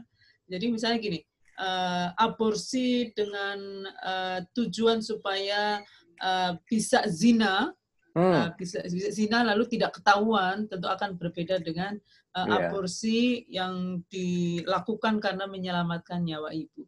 Dan yang menarik adalah MUI itu sudah punya fatwa perempuan yang diperkosa itu boleh aborsi sebelum 40 hari. Sebelum 40 hari ya? Sebelum 40 hari. Itu sudah ada fatwanya. Saya kira itu ya Kang Marno. Jadi prinsip dasarnya sebetulnya adalah bagaimana masa reproduksi ini bisa dilakukan dengan prinsip-prinsip perkawinan tadi. Misalnya mu'asyarah bil ma'ruf, musyawarah, kemudian tarodin, itu mesti dipegang dalam menjalankan masa reproduksi, dan tujuan perkawinan adalah ketenangan jiwa. Maka semua tindakan di dalam perkawinan termasuk hubungan seksual, termasuk dampak panjangnya mesti dilakukan dengan cara-cara yang membuat jiwa keduanya itu tenang. Oke. Sedikit Bu, sebelum Ibu dan Bapak boleh dipersiapkan, mau raise hand melalui Zoom boleh, mau chat boleh, kita habis ini tanya jawab gitu ya. Ini seru banget ya. Habis ini langsung ke Ibu Penny ya. Ibu Penny udah ada. Tapi saya mau nanya dulu nih. Kan saya hostnya, jadi saya boleh nanya duluan ya. Oke. Ibu gini, saya tadi tertarik begitu Ibu ngomong nutfah itu kan mani yang berkembang gitu ya. Saya jadi keinget di surat Mursalat 77 ayat 20 itu ada dikatakan di situ ada kata-kata mahin. Mahin itu bukankah kami menciptakan kamu dari air yang hina? Gitu ya. Ada kata-kata air yang hina. Nah, kalau diperspektifkan kepada air yang hina tuh maksudnya gimana ya, Bu? Ya sebetulnya itu kan pesannya kan begini. Ya, pesannya tuh apa gitu? Pesannya jadi manusia itu jangan sombong. Oke. Tercipta dari mani, Mbok. Ingat, mani itu kan banyak kalian buang-buang di selokan di mana-mana. Masa mau sombong gitu loh. Oke, Bu. Sip, cukup, Bu. Udah jelas banget, sip ya. Oke. Thank you. Ibu dan Bapak boleh tepuk tangan dulu dong buat Ibu Nurofia, mind blowing banget nih selalu deh ya, setiap ada penjelasan dari Ibu Nurofia tuh ayatnya itu juga sering dibaca, tapi perspektif dan sudut pandang kitanya semakin luas dan semakin luas, luar biasa. Dan ini benar-benar bisa aplikatif banget. Oke, kita langsung ke Ibu Penny Handayani. Silakan Ibu Penny. Silakan Ibu Penny. Terima kasih. Assalamualaikum Bu Nur dan Kang Abu dan semuanya. Waalaikumsalam. Silakan. Mengikuti dari yang pertama, betapa Islam itu menempatkan perempuan itu luar biasa. Dan visi atau tugas Nabi Muhammad itu betapa beratnya, bahwa mengubah zaman jahiliyah menjadi sampai dengan sekarang. Saya nggak kebayang betapa beratnya. Ini terus terang saya rada emosi, jadi nggak nih. Jangan Bu, jangan emosi Bu. Nah, saya lihat dari yang pertama sampai yang sekarang ini itu banyak ibu-ibu, atau bukan hanya ibu-ibu ya, yang di grup ini kayak punya tekad gitu, ayo kita sosialisasikan, ayo ini gitu. Saya juga sudah berusaha untuk membuat sosialisasi, walaupun itu dalam keluarga dekat gitu ya. Tapi ada yang responnya begini, Mbak, katanya, ini ya kalau di pengajian, baru judulnya saja, kesetaraan atau keadilan gender, itu orang sudah gini, nggak ada bapak-bapak yang bakalan hadir. Yang kedua, kalau ada ibu-ibu yang hadir, ini tantangan nih. Kemudian cerita dia di dalam, setelah pulang pengajian ke bapaknya, seri yang berikutnya bapaknya akan bilang, jangan ikuti pengajian itu. Nah, gitu. Nah, ini tantangan yang kedua. Yeah, nah, yang ketiga, Bu, saya ingat pada waktu saya mau menikah. Berapa ya? Hampir 40 tahun, 30 tahun yang lalu. Jadi ada syarat bahwa sebelum menikah itu, Depak ya kalau nggak salah, itu mensyaratkan ada persiapan nikah yang harus kita jalani berupa penataran. Saya kalau nggak salah ya, tapi sekarang nggak tahu masih ada atau tidak. Tapi waktu itu wajib gitu. Kalau nggak salah 3 hari atau 5 hari boleh kita janjian. Nah, bayangan saya waktu itu saya itu akan diberi bekal bagaimana pernikahan itu bisa memberikan maslahat. Kalau zaman sekarang itu yang terkenal dengan samawa itu gitu. Nah, ternyata jauh banget dengan apa yang saya bayangkan gitu. Yang pertama saya cuma diberi bekal, sudah pernah penataran Pancasila atau belum? Saya jawab sudah, saya sudah lulus bersertifikat. Saya bilang gitu karena saya pegawai negeri. Nah itu yang kedua, saya diberi ayat yang itu, yang kemarin Ibu sitasi itu ya, jadi bahwa perempuan itu harus taat kepada suami. Nah itu yang ditekan-tekankan itu gitu. Nah itu yang kemarin saya benar-benar mendapatkan pencerahan, ternyata maknanya bukan itu gitu. Ini luar biasa dan ini perlu memang disosialisasikan. Nah bukan pertanyaan, tetapi apakah ini masih ada gitu? untuk masa sekarang ini, maksud saya apakah Departemen Agama itu masih mewajibkan ini gitu. Nah, kalau masih ada, lah ini mestinya bagus, hanya isinya saja dan agak serius lah gitu. Jangan cuman gitu-gitu terus saya suruh tanda tangan, datang tanda tangan sampai 5 kali, bahkan untuk hari yang ketiga itu saya udahlah, udah Pancasila, udah lulus langsung aja tanda tangan 3 kali. Ternyata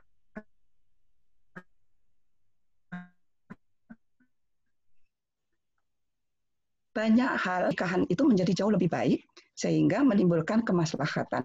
Nah, siapa sekarang yang bisa mengakses itu gitu? Nah, gitu Pak Kang Abu, barangkali ini tantangan buat kita semuanya ya, bagaimana kita bisa memberikan dorongan kepada pemerintah khususnya Depak untuk bisa memberikan calon. Kenapa ini penting? Karena bangsa ini tuh awalnya pendidikan itu kan dari rumah. Betul. Dari rumah. Nah, ini kalau prosesnya sudah salah, berarti nanti tanaman yang ladangnya harus dipupuk, tanamannya jadi bagus, jadinya kan jadi diurus ya Bu ya. Nah, gitu kira-kira Kang Abu. Oke, Bu. Saya kira itu saja. Jadi tantangan-tantangan ini bagaimana supaya ini bisa bukan evolusi ya, tapi kalau bisa kita berevolusi lah supaya Betul. Islam ini berjaya kembali begitu. Oke. Ya, itu aja dari saya. Terima kasih banget kepada Bu Nur yang sudah memberikan pencerahan luar biasa.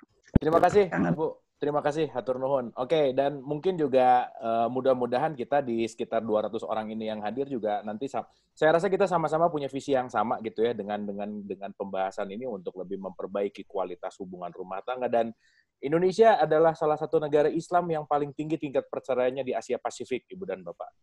Faktanya seperti itu. Nah, makanya mungkin ini salah satu untuk kita pahami juga bahwa pengetahuan ini penting sekali. Nah, mungkin boleh direspon oleh Ibu Nur Rofiah, silakan. Baik, Kang Abu, kebetulan ini ya, jadi saya itu terlibat dalam tim penyusunan modul bimbingan perkawinan untuk calon pengantin Kementerian Agama. Jadi saya, Mbak Alisa Wahid ya, Putri Gus Dur itu ada di dalam tim itu. Nah, masih ada itu Bu, bimbingan perkawinan, bahkan kita sedang perjuangkan ya, supaya kalau modul yang sudah kita susun itu adalah 16 jam. Jadi 2 hari masing-masing 8 jam. Materinya itu ada filosofi perkawinan, yang kemarin itu ya, itu juga menuju perkawinan, saya lupa, menuju keluarga sakinah, gitu. Itu bagian saya menulis modul itu. Plus ini Kang Abu, plus kesehatan reproduksi itu juga saya yang menyusun modulnya. Jadi apa yang sudah saya sampaikan kemarin dan kemarinnya lagi plus hari ini itu gambaran umum dari modul itu kurang lebih seperti itu. Juga ada materi dinamika perkawinan. Itu yang menyusun Mbak Alisa Wahid. Beliau adalah psikolog perkawinan. Jadi bagus sekali diberi bekal-bekal pengetahuan yang sangat kunci sehingga calon pengantin itu punya perspektif yang melihat perkawinan tidak hanya urusan tubuh ya fisik, tetapi juga tanggung jawab kepada Tuhan. Bahkan di awal itu sebenarnya waktu itu saya ingin ajak latihan sedikit bareng gitu ya, cuma saya lupa itu. Jadi pertama kali calon pengantin itu mau masuk bimbingan, itu diajak untuk merefleksikan membuat sungai kehidupan. Gitu. Sungai kehidupan, dia gambar aliran, lalu di ujung itu kan akhir kehidupan. Kita tanya begini, nanti setelah hari perhitungan, kondisi keluarga seperti apakah yang ingin kalian lihat? Gitu. Jadi langsung dibawa ke akhirat tuh, Mas Marlo. Jadi di Yaumul Hisab nanti, setelah hari perhitungan kan semuanya sudah selesai tuh, tinggal masuk surga atau masuk neraka kan gitu. Nah, dalam masa itu kondisi keluarga Anda seperti apakah yang ingin Anda lihat? Kan sudah tuh mereka membuat ini kan cita-cita tertinggi kehidupan akan kita sebut begitu. Barulah kita ke hari ini. Lalu hari ini sampai dengan mati nanti itu adalah kesempatan untuk mewujudkan cita-cita tertinggi perkawinan itu. Sehingga sejak awal itu sudah diberi fondasi spiritual dalam menjalani perkawinan. Ada juga tema menyiapkan generasi berkualitas memenuhi kebutuhan hidup. Cuma memang seperti Ibu Penny tadi bilang ya, tantangannya adalah mengubah mindset, termasuk mindset fasilitatornya. Jadi mindset fasilitator, sebab semua itu menjadi bubar kalau mindsetnya itu nggak ketemu. Makanya ada pelatihan namanya BIMTEK Fasilitator. Nah, BIMTEK Fasilitator ini kitalah yang kemudian langsung mengisi dan mengajak para fasilitator untuk mengubah cara pandang terhadap perkawinan, karena rata-rata seperti yang Ibu Penny tadi, istri harus taat mutlak itu kepada suami. Sementara kita menawarkan cara pandang yang berbeda. Nah, soal strategi itu memang kita mesti juga ini ya, karena sebenarnya kan tidak hanya penting buat perempuan, ini penting juga buat laki-laki. Saya yakin kalau perempuan mengalami gangguan reproduksi, istri mengalami gangguan reproduksi, ada kista, miom, apalagi kanker, tumor, itu suaminya juga, suami yang baik tentu saja ya, dia pasti akan sedih. Betul, Bu. Kalau suami yang tidak baik kan melihat itu sebagai kesempatan untuk hal yang berbeda ya. Tetapi suami yang baik itu pasti akan sedih. Anaknya pasti akan sedih. Dan keluarga itu pasti menjadi tidak sakinah lagi. Tidak hanya ketika istri mengalami gangguan reproduksi, suami mengalami gangguan reproduksi juga semua sedih. Anak mengalami gangguan reproduksi, semua sedih. Dan keluarga kemudian menjadi tidak sakinah karena khawatir dengan gangguan reproduksi itu. Maka kesehatan reproduksi itu sebenarnya tidak hanya kesehatan perempuan ya, tetapi mengingat sistem reproduksi perempuan itu lebih kompleks, masanya lebih panjang, maka memang dalam materi kesehatan reproduksi kita memberi perhatian khusus kepada perempuan. Gitu. Kalau soal strategi sih saya mau ini aja, sharing ya. Ada satu teman itu, kalau mau bicara gender kok di pesantren.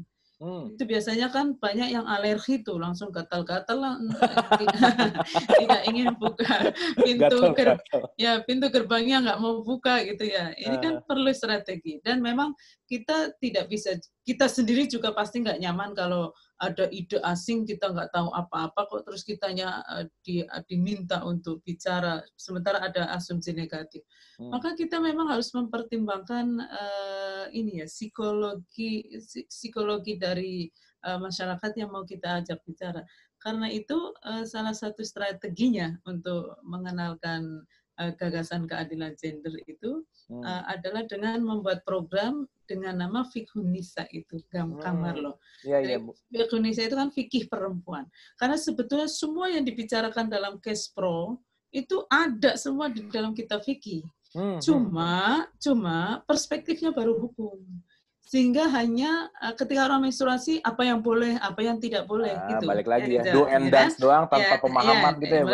Nah, karenanya pengetahuan tentang kesehatan reproduksi itu sebetulnya membuat pengajian kitab kuning berupa fikih itu jadi hidup sekali, Kang Marlo. Mengapa? Karena misalnya ketika mengajarkan toharoh ya, mengajarkan tentang bersuci, itu kita bisa menampilkan gambar, misalnya sampai menstruasi, sampai hadas besar kan itu. Nanti menstruasi itu seperti apa, menstruasi itu begini loh, itu ada gambarnya, mungkin ada videonya, kan ngajinya jadi menarik gitu. Maka untungnya sekarang ini sudah banyak sekali pesantren yang terbuka ya, Bu ya? Terbuka, tidak hanya terbuka, tetapi juga dia mengintegrasikan dalam sistem pengajaran di pesantren itu. Tapi berarti ini gerakan Ibu ini sudah mulai berjalan gitu ya, kira-kira ya? Kalau saya kan hanya butiran debu ya, Kang Marlo. Saya kan sebenarnya banyak sekali teman-teman yang sudah melakukan dan itu sejak lama sekali. Intinya gini, Bu, apapun yang nanti bisa kita sinergikan, kita di sini ada 200 orang lebih gitu ya. Saya rasa semua teman-teman di sini, sahabat Dialog Positif di sini, apapun gerakan, saya rasa kita bisa sama-sama untuk saling bantu. Setuju nggak, sahabat Dialog Positif semua? Oke ya? Untuk lebih baik. Karena mengutip tadi perkataan Buya Hussein juga, tadi saya menarik banget gitu. Jadi kalimatnya begini, keren banget. Dia bilang begini, perjuangan untuk kesetaraan gender pada akhirnya untuk mewujudkan hubungan kesalingan gitu.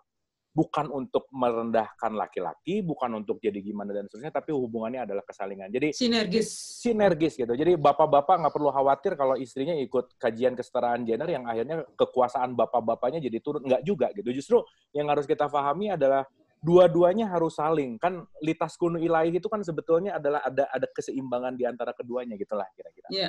Oke. Terima kasih Ibu Penny. Tadi luar biasa gagasannya Ibu Nurrofiah. Pokoknya ada apa yang kita bisa kolaborasikan, let's do it gitulah kira-kira. Yeah. Setuju ya semua ya? Yeah. Oke, sekarang kita ke Kang Arlanda Ghazali. Oke. Silakan Kang Arlanda Ghazali, boleh di-unmute. Kang Alda. Halo, Kang Abu, Assalamualaikum. Oke, Ibu dan Bapak, ini gitarisnya Changcuters. Oke, nah ini kalau Ibu Bapak pernah dengar band Changcuters, ini gitarisnya. Oke, silakan Kang Alda. Bu, pengen bertanya nih, kan biasanya tuh dalam agama ketika kita sudah mencapai dewasa, menganjurkan untuk cepat menikah. Bahkan orang tua pun menyuruh seperti itu. Tapi di sini pengen bertanya itu tolak ukur atau kapan sih kedewasaan seorang lelaki atau wanita mencapai dia mengerti akan melanjutkan hubungan ke pernikahan, sehingga dia bisa, apakah harus tahu dulu secara sex education-nya atau pengetahuan tentang relationship-nya, seperti itulah simpelnya. Seperti itu, Bu. Ya. Oke. Kapan seseorang disebut dewasa untuk bisa melanjutkan ke pernikahan dan bisa menghargai pasangannya? Ya. Oke. Nuhun, Kang Alda, nuhun. Silakan Ibu Nur. Ya, sebenarnya disebut mukallaf ya. Orang diberi tanggung jawab agama itu kan dapat taklif itu. Itu kan ada usia tertentu ya. Memang kalau di dalam fikih itu, tapi sekali lagi, fikih itu adalah hukum, karena itu logikanya positivistik. Positivistik itu sesuatu dianggap sebagai sebuah kebenaran kalau dia bisa diukur. Fikih penting sekali, sebab fikih itu kan soal legal standing ya. Saya dengan siapa, artinya gini, laki-laki dan perempuan melakukan hubungan seksual, yang satu disebut zina, yang satu tidak, itu kan karena ada status legal itu, status legal. Nah, sehingga disitulah pertaruhan fikih. Fikih tidak salah kalau mengartikan dewasa itu adalah tandanya si perempuan menstruasi, laki-laki mimpi basah, misalnya gitu ya. Cuma itu menurut saya gini, dewasa untuk ukuran sholat ya, untuk ukuran sholat atau puasa mungkin cukup itu. Tapi untuk nikah kan tidak hanya sekedar melakukan gitu ya. Jadi menikah itu kan tanggung jawabnya banyak banget gitu. Jadi ada urusan ekonomi, ada urusan pendidikan, ada urusan macam-macam, dan itu berlangsung lama sekali, tidak hanya melibatkan diri sendiri. Puasa itu kan saya secara pribadi, sholat saya secara pribadi. Tapi nikah itu kan ada pasangan, ada relasi. Maka menarik untuk melihat ada istilah akil baligh. Akil baligh itu dia memang sudah dewasa, tidak hanya secara fisik, tetapi juga secara mental. Akalnya itu loh sudah berfungsi, sudah bisa mempertimbangkan sesuatu itu baik atau tidak. Nah, karena itu kalau menurut saya itu kan manusia tadi ya, sepertinya saya kemarin sudah mengatakan juga nih, manusia itu bisa lahir berkali-kali. Tidak hanya fisik ya, tetapi juga lahir sebagai makhluk intelektual. Kapan? Ketika dia mulai menyadari bahwa akalnya itu mesti difungsikan secara maksimal untuk kebaikan. Lalu lahir sebagai makhluk spiritual. Kapan itu? Ketika dia menyadari setiap tindakannya akan dipertanggungjawabkan kepada Tuhan. Nah, kalau kita melihat tanggung jawab perkawinan itu begitu besar, tadi ya, kalau misalnya apa tandanya, ya dia bisa sudah mampu secara fisik, secara mental, secara spiritual untuk mengemban kewajiban sebagai suami dan istri gitu.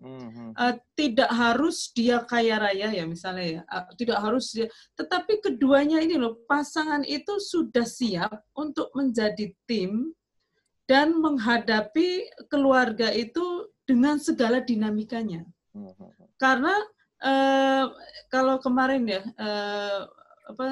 ciri dari suami dan istri yang ideal itu kan poinnya adalah agama. Dan inti agama itu adalah bagaimana bisa hubungan baik dengan Tuhan itu bisa melahirkan kemaslahatan pada makhluknya. Maka kapan kita siap itu adalah kalau kita sudah mampu nih menjadi tim dalam perkawinan itu secara psikologis ya, bahwa siap secara finansial itu jauh lebih bagus, siap secara fisik, secara macam-macam bagus.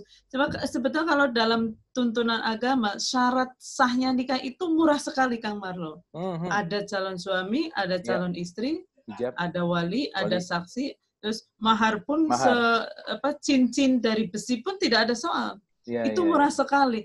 Tapi nikah itu kan tidak hanya di hadapan Allah ya, tapi juga di hadapan masyarakat. Nah, masyarakat ini yang punya tuntutan sangat mahal sekali. Betul. Misalnya harus resepsi, kemudian maharnya itu harus berbentuk seperti apa. Maka kita mesti negosiasi nih. Misalnya pasangan suami istri itu, calon pasangan suami istri mesti menegosiasi sampai titik mana bisa kompromi dengan tuntutan masyarakat.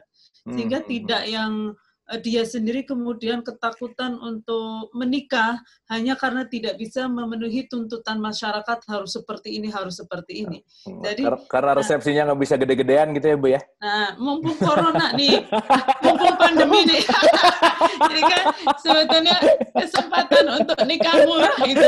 Benar, Bu. Benar. Memang ada problematika antara gengsi dan takwa. Itu memang di pernikahan tuh begitu, Bu. Ya, intinya kan kita siap gitu aja. Sekarang tinggal semakin siap dalam segala dimensi, semakin bagus perkawinan itu dilaksanakan. Makanya perkawinan anak itu problemnya di sini. Karena anak itu tidak siap untuk mengemban nikah sebagai janji yang kokoh, apalagi itu tadi masa reproduksi yang begitu panjang, anak belum siap. Maka silakan diukur ya, apakah dia intinya kan, tapi nunggu siap juga kadang nggak siap-siap. Maka pada usia tertentu, terus kemudian secara umum sudah siap, ya kadang-kadang harus nyebur juga gitu kalau memang tidak berani untuk. Tapi poin penting menurut saya adalah bagaimana caranya kita, apa yang harus kita siapkan adalah bagaimana dengan menikah itu kualitas hidup kita itu makin bagus gitu aja. Oke. Terima kasih. Saya kembali lagi ke Kang Alda. Punten Kang Alda, boleh di-unmute lagi? Yap. Oke, udah jelas Kang? Boleh Kang Abu? Jelas ya? Boleh dikit lagi Kang Abu? Ntar ini banyak nanya, mau ada rencana kedua apa gimana nih? Kang Abu. Gimana Kang? Nggak, mungkin bisa jadi melalui pernikahan itu sendiri yang membuat kita dewasa seperti itu. Bisa jadi seperti itu. Sangat mungkin sekali. Justru kita cari pasangan itu ibarat sendal ya. Kalau kanan ketemu kiri itu kan jadi klop. Jadi klop gitu. Akhirnya dia bisa nyaman. Sehingga yang penting dua-duanya itu menyadari bahwa itu proses panjang. Nikah itu ini yang disebut dengan kafaah ya. Kafaah sekufu. Kan ada istilah sekufu itu, Bang Marlo dan Mas. Ya, sekufu itu sepadan kalau bahasa kitanya. Biasanya sekufu masyarakat itu ditinjau dari hartanya lah, parasnya lah, keturunannya lah, kan gitu. Kalau di dalam agama sebetulnya tidak itu. Agama itu hanya memberikan standar sepadan atau tidak, itu adalah takwa itu ya. Agama, menyebutnya agama. Fadfar bidzatiddin, agama. Nah, inti agama itu adalah takwa. Takwa itu adalah hubungan baik dengan Tuhan yang melahirkan hubungan baik pada makhluknya. Maka yang disebut dengan sepadan itu adalah kalau suami istri itu terus berproses bersama, menajamkan tauhid kepada Allah supaya bisa melahirkan kemaslahatan seluas-luasnya di muka bumi gitu. Misalnya masing-masing suami istri ini kan kadang punya bakat masing-masing ya. Ada yang bakatnya seni, ada yang bakatnya sains, ada yang bakatnya entahlah apa itu. Nah, semua potensi positif ini gimana caranya dalam perkawinan itu bisa tumbuh dan menjadi media untuk kemaslahatan. Yang seniman ya ayo jadilah seniman, dan dengan seni itu kemudian bisa menebarkan maslahat ke seluas-luasnya, itu bisa banget. Lalu kemudian seni menjadi bernilai spiritual. Atau jadi bisnismen, silahkan jadi bisnismen, tapi jadikan bisnis itu sebagai media untuk mewujudkan kemaslahatan. Menjadi ilmuwan, jadi apa saja. Jadi memang benar tadi perkawinan itu mesti menjadi ladang subur yang menumbuhkan, bukan mematikan potensi-potensi suami dan istri. Oke. Wah, good point. Kebetulan ini memang gitaris soleh, Bu. Ini gitarisnya Changcuter, gitaris paling soleh sejagat raya. Gitu, Kang Alda ya. Terima kasih. Oke, boleh tepuk tangan dulu. Ibu dan Bapak semua luar biasa ya, seru. Oke, 2 pertanyaan terakhir yang mungkin ini bisa dijawab cepat. Ini udah 21.46. Ini menarik pertanyaannya, dua-duanya akan saya angkat karena ini menarik banget. Nomor 1, ini dari Ibu Sinta Istadi. Pertanyaannya keren gini, karena ini memang terjadi dan retorik sekali pertanyaan ini. Dan tapi kita pengen tahu pandangannya gimana sih gitu.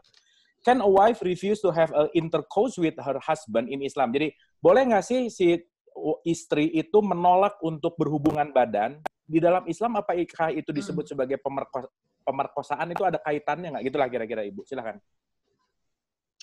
Ya, sekali lagi ya, tadi kan prinsip-prinsip perkawinan itu salah satunya muasyarah bil ma'ruf, saling memperlakukan suami istri sebermartabat. Yang kedua juga ada musyawarah. Musyawarah itu termasuk dalam hubungan seksual, itu musyawarah.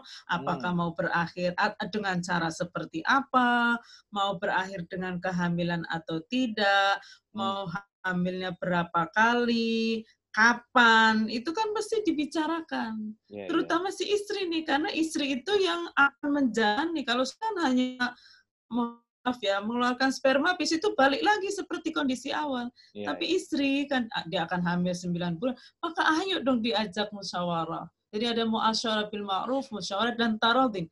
Pertanyaan tadi terkait dengan taradin. Karena perkosaan, pemaksaan itu berarti salah satunya tidak menghendaki dan itu tentu saja tidak boleh gitu. Ini poin penting nih. Perkawinan membolehkan hubungan seksual tetapi tetap melarang cara-cara yang tidak bermartabat. Ya, setuju, gitu. Jadi karenanya kalau biasanya itu dikaitkan dengan hadis Kang Marlo. Ketika suami idza da'ar rajulu imra'atahu ila firashihi fa abad fa bata ghadbana la'anat hal malaikatu hatta tusbiha. Jadi ketika suami mengajak istrinya ke ranjang, tentu saja untuk hubungan seksual, kemudian istri membangkang, lalu suami marah, maka malaikat akan melaknat sampai subuh. Berarti asumsinya hubungan seksualnya malam hari dong ya. Kalau siang aman. Siang tambah panjang, subuh masih lama. Laknatnya tambah panjang. Nah, tapi menariknya begini, ini kalimat bahasa Arab ya. Bahasa Arab itu seringkali mau memberi pesan kepada kedua belah pihak, tapi cukup kepada satu pihak. Itu memang karakter bahasa Arab begitu. Jadi ini sehingga ini tentu saja bisa berlaku bagi kedua belah pihak. Tetapi poin yang juga penting itu begini. Hadis itu menggunakan kata da'a ya. Da'a, dakwah, ingat kan kata dakwah? Iya. Da'a itu mengajak dengan baik ya, mengajak dengan baik-baik. Itu sama kayak dakwah kan ya Bu ya, kata dasarnya? Iya, dakwah itu kata dasarnya da'a. Jadi mengundang, bahkan doa itu kan nggak ada doa yang doa kok songong itu kan nggak ada. Doa itu ya dengan sopan gitu. Jadi mengajaknya dengan sopan, suami nih konteksnya ya. Idza da'a rajulu imra'atu ila fa'abat. Nah, abad itu sebaliknya.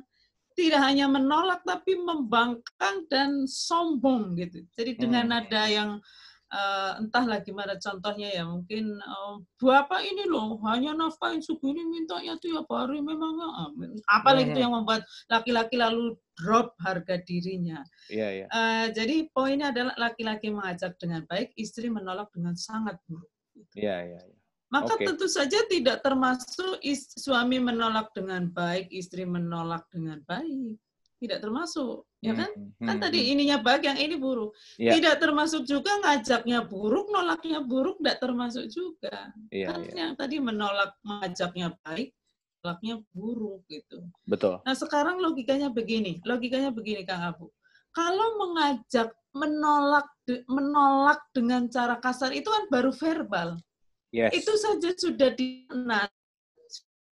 Apalagi melakukan tindakan yang membahayakan, memaksa, memperkosa, ya laknatnya lebih-lebih lagi kalau begitu. Mestinya dipahami seperti itu. Jadi menolak dengan cara yang tidak sopan saja sudah bisa membuat malaikat marah, apalagi bertindak, apalagi gitu maksudnya, apalagi memaksa kemudian membuat istri tak berdaya harus menuruti ajakan suami yang secara kasar itu, padahal itu tadi ta'alum.